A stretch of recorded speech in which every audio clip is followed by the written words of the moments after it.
अभीष्टकलशहस्ताय सर्वरोगनिवारणाय श्रीमहाविष्णवे नमः.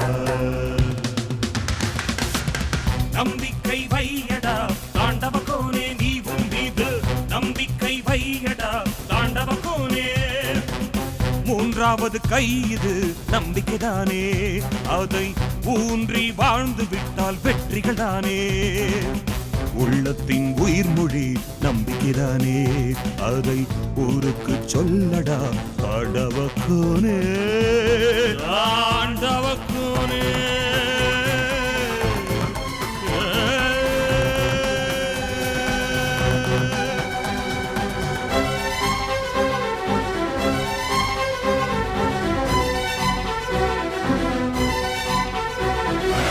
பூட்டு போட்டு மூச்சு காற்றை அடைத்தவர் யாரும் இல்லை.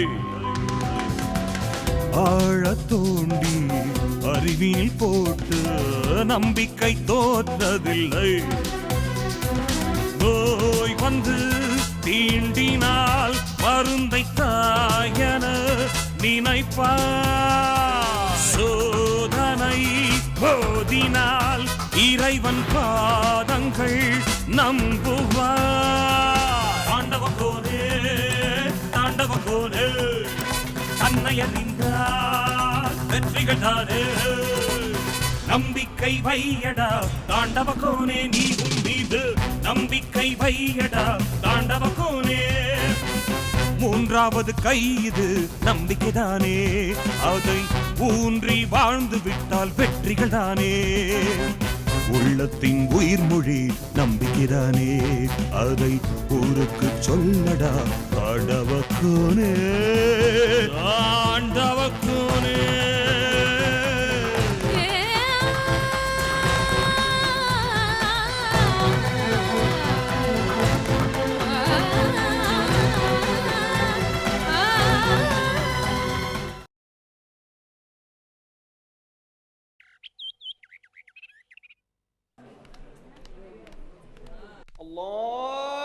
Thank you.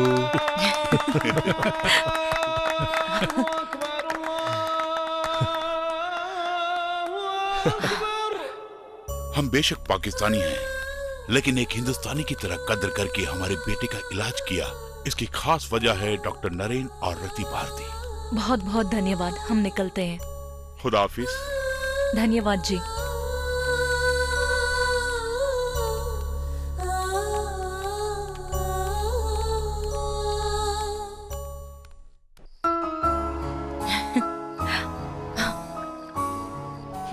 இந்த பேப்பர்ல பாரு. ஓ, இதுலயே உன்னை பத்தி வந்திருக்கு.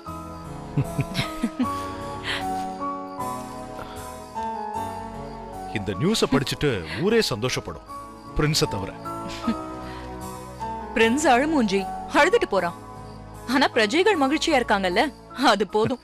நீ வற்புறுத்தினதுக்காக அந்த ஆபரேஷனை பண்ணல, ஆகாஷோ சேர்மனோ ரிக்வெஸ்ட் பண்ணதுக்காகவும் அதை பண்ணல. இந்தியா பாகிஸ்தான் பிரியறதுக்கு முன்னால இருந்த இந்திய தேசத்தோட வரைபடத்தை கொடுத்து நாம எல்லாரும் ஒரு காலத்துல ஒன்னாத்தான் இருந்தோம்னு எனக்கு சொன்னா பாரு.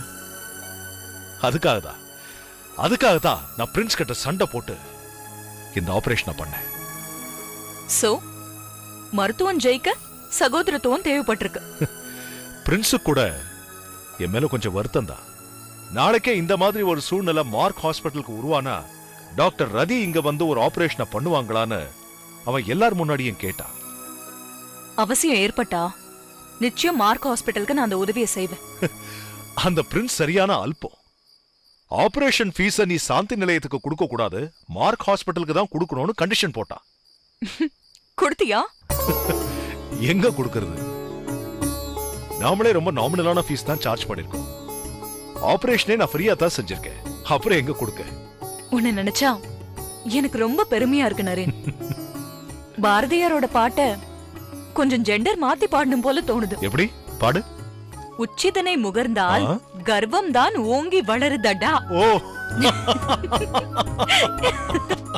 நைஸ்.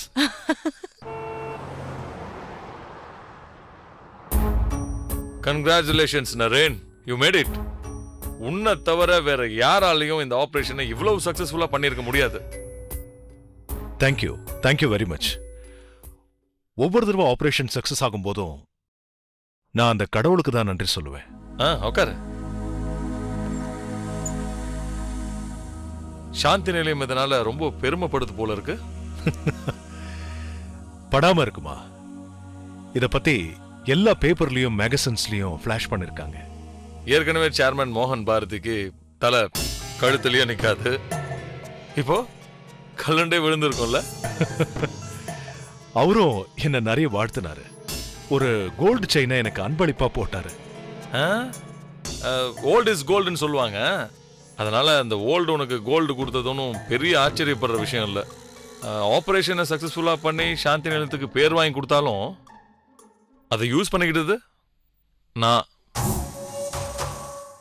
எப்படி? எல்லா டிவி சேனல்லையும் நான் இன்டர்வியூ எடுத்தாங்க. நான் என்ன சொன்னேன் தெரியுமா? மார்க் ஹாஸ்பிட்டல சேர்ந்த கார்டியாலஜிஸ்ட் டாக்டர் நரேன் இப்படி ஒரு ஆபரேஷன் செய்ய இட வித்தியாசம் தேச வித்தியாசம் பார்க்க கூடாதுன்னு நான் தான் அனுப்பி வச்சேன்னு. இன்னைக்கு டாக்டர் நரேன் என்னோட மார்க் ஹாஸ்பிட்டலுக்கு பேர் வாங்கி கொடுத்துட்டாரு. சாந்தி நிலையத்துக்கு கிடைச்ச பேரை மார்க் ஹாஸ்பிட்டல் தட்டிட்டு போயிருச்சு. எப்படி? கடை தேங்காய் எடுத்து வழிபொள்ளையாருக்கு உடைச்சிட்டேன்.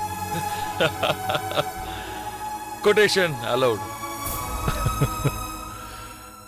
நான் ரெடி, நீங்க ரெடியா? நானும் ரெடி வசந்தி. சரி. பஸ் 8:30 மணிக்கு. இப்ப ஆட்டோ பிடிச்சாதான் சரியா இருக்கும். சீக்கிரம் எடுத்து வை. ஆச்சு. வசந்தி, அம்மா எல்லாத்தையும் எடுத்து வச்சிட்டியா? எடுத்து வச்சுக்கிட்டேன். எதையும் மறக்கலையே? மறக்கல. டிக்கெட் எடுத்து வச்சிட்டியா? ஹேண்ட்பேக்ல இருக்கு. Are you sure? I am sure. அப்படின்னா இந்த ஹேண்ட்பேக்.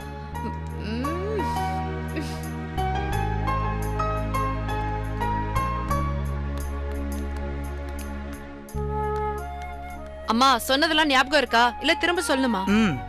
எல்லாம் ஞாபகம் இருக்கு. 7:30 மணிக்கு பால் பவுடர் கலக்கி கொடுக்கணும். அப்புறம் குழந்தை வயிற்று வலின்னு அழுதான்னா 2 ஸ்பூன் கிரைப் வாட்டர் கொடுக்கணும். நீ குழந்தையா இருக்கும்போது நான் அதைத்தான் உனக்கு கொடுத்தேன். அப்புறம் டாக்டர் கொடுத்த மாத்திரை இருக்குல்ல, அதுல பாதி மாத்திரையை குழந்தை தூங்குறதுக்கு முன்னாடி கொடுத்துறேன். சரி. அப்புறம் காலையில 10 மணிக்கு சுடுதண்ணி வச்சு அலமேல சாரி அர்ச்சனா குளிப்பாட்டணும். அப்புறம் மத்தியானம் 2 மணில இருந்து 5 மணி வரைக்கும் குழந்தை கட்டாயம் தூங்கணும். அதுக்கப்புறம் நாளைக்கு காலையில போதும் நாளைக்கு வரைக்கும் நீ என் குழந்தைய பாத்துக்கிட்டா போதும். நாளைக்கு நாங்களே வந்துருவோம். எதுக்கு போன வேகத்துல திரும்பி வரணுங்கிறீங்க? 2 நாள் தங்கி இருந்து சுத்தி பார்த்துட்டு வர வேண்டியதானே? இல்லத்த, ஒரு நாள் தான் லீவ் சாங்ஷன் ஆயிருக்கு. மேரேஜ் முடிஞ்ச உடனே நாங்க இங்க வந்தாகணும். நீங்க மனசு மாதிரி இன்னொரு நாள் இருக்கேன்னு சொன்னா கூட என்னால அங்க இருக்க முடியாது. நான் கிளம்பி வந்துகிட்டே இருப்பேன். சரி வா போலாம். அம்மா ஏனோ தானோன்னு இருந்துராத. சொன்னபடி குழந்தைய நல்லா பாத்துக்கோ. சரிடி, நீ திரும்பி வர வரைக்கும் நான் டிவி சீரியலே பார்க்க மாட்டேன். ஏன் டிவி பக்கமே திரும்ப மாட்டேன். சாந்தி நிலையத்துல இருந்து என் ஃப்ரெண்ட்ஸ் யார் வந்தாலும் அவங்கள உட்கார வச்சு அரட்டை அடிக்க மாட்டேன். ஒரே வார்த்தையில பதில் சொல்லி அனுப்பிடுவேன். அவ்வளவு. ஏன் நீங்க திரும்பி வர வரைக்கும் தூங்காம குழந்தைய பத்திரமா பாத்துக்குவேன். என்னம்மா கிண்டலா? ஐயோ சீரியஸா தான் சொல்றேன். சரி, நான் போய் ஆட்டோ கூட்டிட்டு வரட்டா? இல்ல நானே பிடிச்சுக்கிறேன், வேண்டாம் வா போலாம். அம்மா குழந்தை அழுவுது. சரி டைம் ஆச்சு வா. அச்சோ அம்மா போயிட்டு வரோம். By by. அழகுற செல்லம், இத வந்துட்டேன்.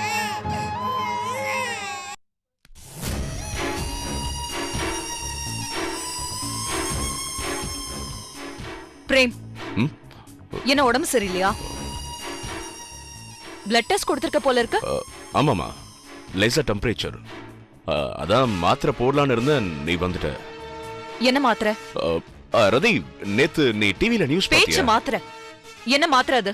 அது பாராசிட்டமால். குடு. சோ நீ கையில வச்சிருக்கிறத நீ ரெகுலரா யூஸ் பண்ற ட்ரக். ஏன் இப்படி ட்ரக்கு அடிமை ஆயிட்ட? ட்ரீட்மெண்ட் கொடுத்தாலும் ப்ராப்பரா ஒத்துழைக்க மாட்டேங்கிற, பாதியில கழண்டுக்கிற. என்ன மனுஷயா நீ? மன உறுதியே இல்லாத மண் பொம்மையா நீ?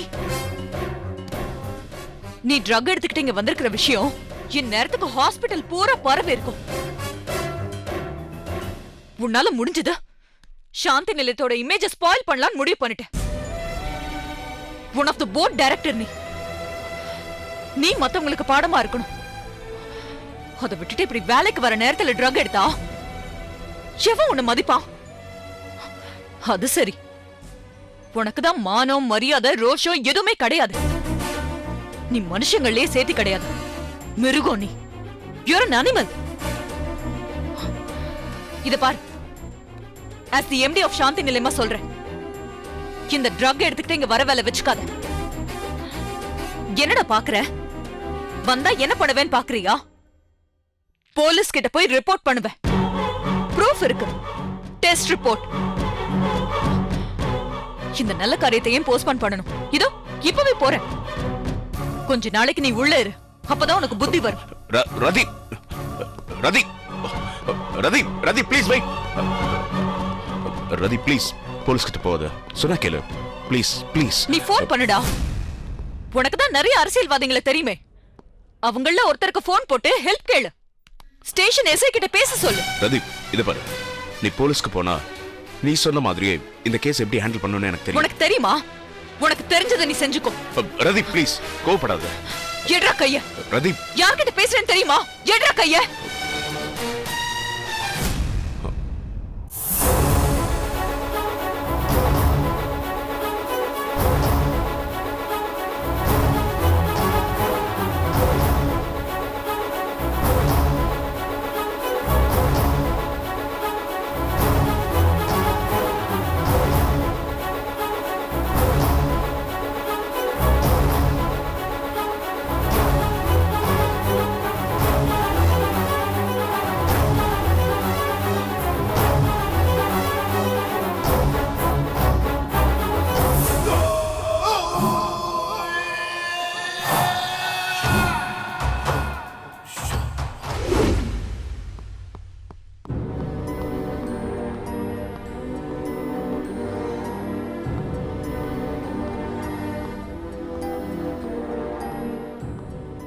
Hi frame.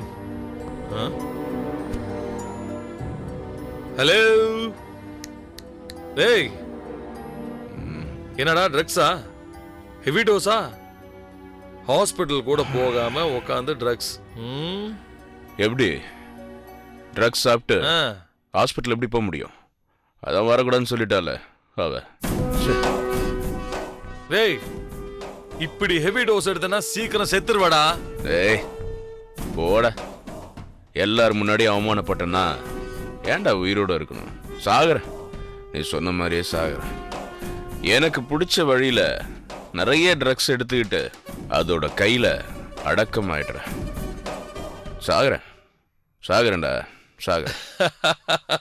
பிரேம் குமார் அப்படினாலே கம்பீரம், ஆணவம், திமிரு அப்படிங்கிறது உனக்கு தெரியாதவங்களுக்கும் தெரியும்.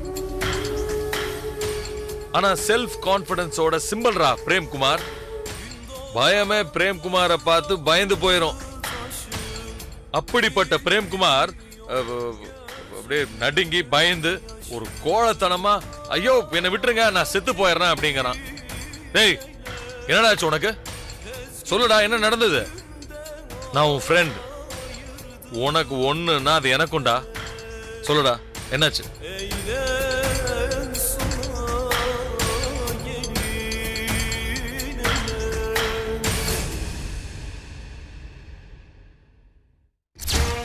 இந்த ட்ரக் எடுத்துக்கிட்டு இங்க வர வேலை வச்சுக்காத. என்னடா பாக்குற? வந்தா என்ன பண்ணுவேன்னு பாக்குறியா? போலீஸ் கிட்ட போய் ரிப்போர்ட் பண்ணுவேன். ப்ரூஃப் இருக்கு, டெஸ்ட் ரிப்போர்ட். அத்தனை பேர் முன்னால ட்ரக்ஸ் சாப்பிட்டு வந்த உன்னை போலீஸ்ல பிடிச்சு கொடுத்தா என்னன்னு ரதி என்ன கேட்டாடா. சுத்தியும் டாக்டர்ஸ், நர்ஸ், அத்தனை பேர் முன்னாடியும் என்ன அசிங்கமா திட்டினாடா. எல்லார் பார்வையிலையும் கேலி, கிண்டல். எடுறா கைய. யார்கிட்ட பேசுறேன்னு தெரியுமா? எடுறா கைய.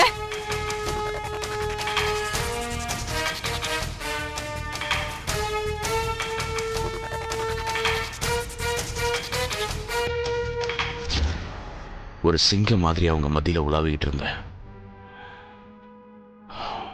ஒரே நிமிஷத்துல ரதி என்ன அசிங்கப்படுத்திட்டாடா.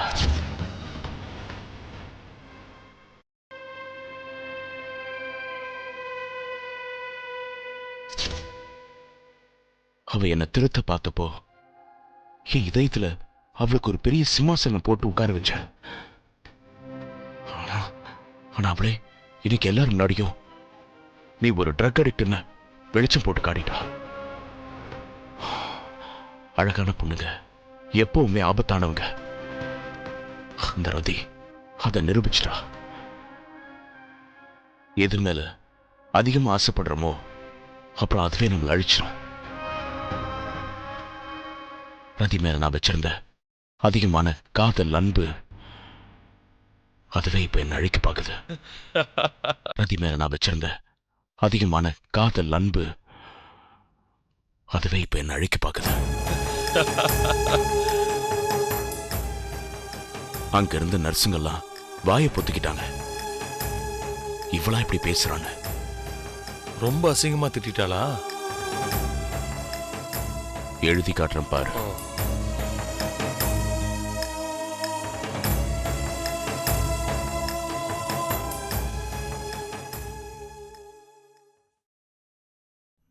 ஹேய், இப்படியா திட்டினா?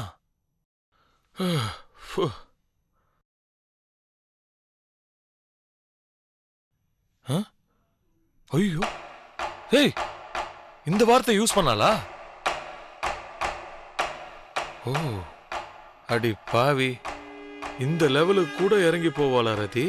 இத பாரு. வாயை குடுக்கறதுக்கே பயமா இருக்குடா. போதும், நான் எழுதுனது போதும். நீ வாங்கின திட்ட நீயே பத்திரமா வச்சுக்கோ. ஐயோ, விட மாட்டேன் பிரின்ஸ், விட மாட்டேன். இந்த அவமானத்துக்கு வட்டியும் முதலமா சேர்த்து அவ அவமானப்படணும். அதுக்கு ஒரு சந்தர்ப்பம் நம்மளை எதிர்நோக்கி இருக்கு. என்னடா சொல்ற? அதோ என் கண்ணுக்கு தெரியுது, உன் கண்ணுக்கு தெரியலையாடா? இல்ல, தெரியலையாடா, விளக்கமா சொல்லு. சந்திரமதியோட தாலி ஹரிச்சந்திரன் கண்ணுக்கு மட்டும்தான் தெரியுமா? அந்த மாதிரி இந்த சந்தர்ப்பம் என் கண்ணுக்கு மட்டும்தான் தெரியும் போல இருக்கு. விட மாட்டேன். அந்த ரதிய அவமானப்பட வைப்பேன். Doctor Sivaramakrishnan, doctors association election விஷயம் அதை பற்றி பேசணுமா? உங்களோடது 100வது கால். எலெக்ஷனில் உங்கள் ரதி பாரதியை ஜெனரல் செக்ரட்டரி போஸ்ட்டுக்கு நிற்க வையுங்கன்னு காலையிலேருந்து எனக்கு ஃபோன் மேலே ஃபோன். நீங்களும் அதுக்கு தானே ஃபோன் பண்ணியிருக்கீங்க. உங்கள் ஆதரவுக்கு ரொம்ப நன்றி. உங்கள் விருப்பத்தை நீங்கள் சொல்லிட்டீங்க. எலெக்ஷனில் நிற்கிறதும் நிற்காததும் ரதி பாரதியோட விருப்பம். அவ தான் முடிவு பண்ணணும். Okay, we will meet.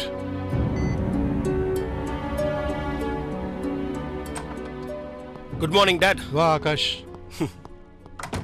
Doctors association south zone எலெக்ஷன்ல ரதியை நிக்க சொல்லி ஏகப்பட்ட ஃபோன் கால்ஸ், மெசேஜ் எல்லாம் கூட வந்துட்டு இருக்கு. ஹலோ. ஓகே, நான் கன்வே பண்ணிடுறேன். தேங்க்யூ. இது 101வது கால் ரதி பாரதி எலெக்ஷன்ல கண்டெஸ்ட் பண்ண சொல்லி. அப்பா, இது நம்ம கிடைச்சிருக்க மிகப்பெரிய வாய்ப்பு. ரதி மட்டும் இந்த எலெக்ஷன்ல ஜெயிச்சிட்டானா அது சாந்தி நிலையத்துக்கு எவ்வளவு பெரிய கௌரவம். ரதி இந்த எலெக்ஷன்ல நிக்கணும், ஜெயிக்கணும்னு எத்தனை பேர் ஆசைப்படுறாங்க தெரியுமா? அத்தனை பேர் சப்போர்ட் இருக்கு. அவளுக்காக எவ்வளவு பேர் ஓட்டு போட தயாரா இருக்காங்க.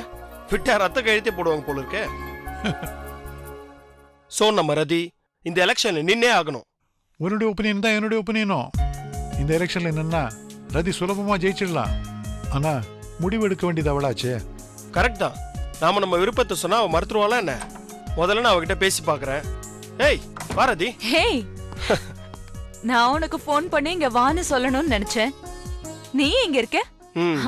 பெரியப்பா, டாக்டர்ஸ் அசோசியேஷன் எலெக்ஷன் விஷயமா நான் உங்ககிட்ட அவசரமா பேசணும். நாங்களும் அதை பத்தி தான் உங்ககிட்ட பேசணும். இரு, நான் சொல்ல வந்ததை முதல்ல சொல்லிடுறேன். ஓகே. ஒரு விஷயத்துல உங்க 2 பேரையும் கன்சல்ட் பண்ணாம நான் ஒரு முடிவு எடுத்திருக்கேன். நான் எடுத்திருக்கிற முடிவை நீங்க ஆதரிப்பீங்கன்னு நினைக்கிறேன். காஸ்மோபாலிட்டன் கிளப் மெடிக்கல் கேம்ப் இனாகுரேஷனுக்கு நான் போயிருந்தேன். அங்க டாக்டர்ஸ் அசோசியேஷன் எலெக்ஷனை பத்தி பேச்சு வந்தது. இப்ப இருக்கிற ஜெனரல் செக்ரட்டரியோட செயல்பாடு சரியில்லைன்னு அத்தனை பேரும் வருத்தப்பட்டாங்க. ஜெனரல் செக்ரட்டரியா பொறுப்பான வேற ஒருத்தர் வரணும்னு பேச்சு வந்தது. எல்லாரும் தட்டி கழிச்சுக்கிட்டே இருந்தாங்க. நான் அந்த பதவிக்கு போட்டி போட தயார்னு சொல்லிட்டு வந்துட்டேன். அப்புறம்தான் ஐயோ உங்ககிட்ட இந்த விஷயமா கன்சல்ட் பண்ணலையே, அவசரப்பட்டு டிக்ளேர் பண்ணிட்டோமோன்னு தோணுச்சு. பெரியப்பா, எனக்கு பொறுப்பை தட்டி கழிக்கிறது பிடிக்காது. சவால்னு வந்தா அதை ஏத்துக்க வேண்டாமா? அதான் அப்படி சொல்லிட்டு வந்துட்டேன். நான் ஒன்னும் ஜோக் அடிக்கல, சீரியஸா பேசிட்டு இருக்கேன். நாங்களும் சீரியஸா தான் சிரிச்சுக்கிட்டு இருக்கோம். உன்னை இந்த எலெக்ஷன்ல நிக்க வைக்கணும்னு முடிவு பண்ணி இதை எப்படா உங்ககிட்ட சொல்றதுன்னு நாங்க யோசிச்சுட்டு இருந்தோம். நீ எங்க வேலையை ரொம்ப ஈஸி ஆக்கிட்ட. இங்க பாரு, இந்த எலெக்ஷன்ல நீ தான் ஜெயிக்க போற. ஏன்னா உனக்கு அத்தனை பேர் சப்போர்ட் இருக்கு. பெரியப்பா, அப்ப நான் நாமினேஷன் ஃபைல் பண்ணிடுறேன். என்ன ஆசீர்வாதம் பண்ணுங்க. ஆசீர்வாதம் இல்லாமலையம்மா எப்போதும் உண்டு. லக்ஷ்மி இருக்கிற இடத்துல செல்வம் இருக்குன்னு சொல்லுவாங்க. ரதி இருக்கிற இடத்துல வெற்றி இருக்குன்னு நான் சொல்றேன். தேங்க்யூ பெரியப்பா, தேங்க்யூ சோ மச். விட மாட்டேன். அந்த ரதிய அவமானப்பட வைப்பேன்.